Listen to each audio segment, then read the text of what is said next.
C'est devenu la hantise des restaurants. Les mauvais commentaires sur Internet qui peuvent ternir leur réputation. Trop cher. C'est pas bon. Mauvais accueil.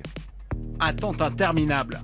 Des avis parfois négatifs qui exaspèrent certains restaurateurs. Dans le sud, un chef pourtant bien noté a laissé éclater sa colère dans une vidéo vue près d'1 million de fois. Ça y est, vous prenez pour des grands chefs? Mais vous avez qu'à venir faire la bouffe ici, tous les jours. On fait tout maison, nous, bande de gros nazes. Oui, je suis énervé là. Oui, là, je suis vraiment énervé. Sur Internet, les consommateurs peuvent donner des avis sur des restaurants, des sites très suivis. Selon une étude, 80% des internautes les consultent pour trouver la bonne adresse. En fonction des avis, c'est vrai que ça influence mon choix. Je me repère beaucoup là-dessus, c'est vrai. Si je ne connais pas la ville. Si un restaurant a des mauvaises critiques, souvent du coup, j'aurais tendance à ne pas y aller.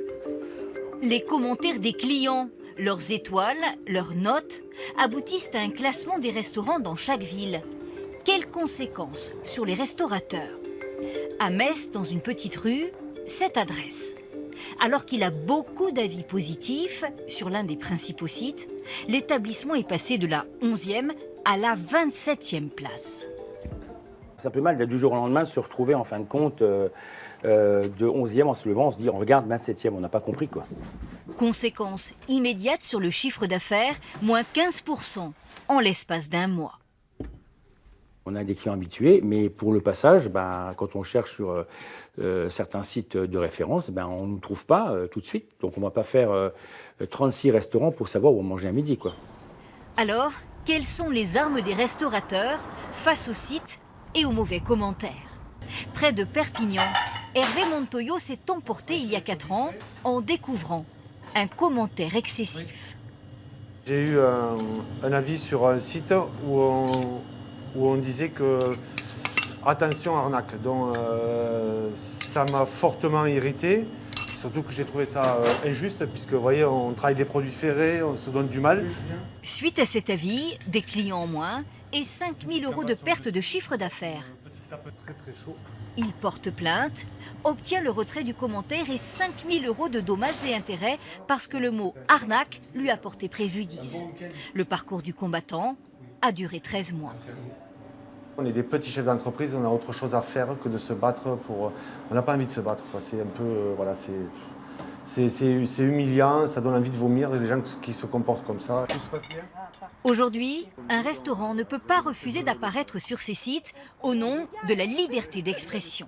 À ce titre, un client peut écrire « grosse déception », un mauvais repas ou catastrophe. Sollicité, TripAdvisor nous le confirme. Nous ne retirons jamais les commentaires simplement parce que le propriétaire est en désaccord avec l'opinion du contributeur. En revanche, arnaque, à fuir absolument ou attention, une honte peuvent être poursuivis car cela s'apparente à une diffamation. En cas de plainte, les procédures sont longues, plus d'1 an, et coûteuses. C'est à peu près entre 3 et 5 000 €.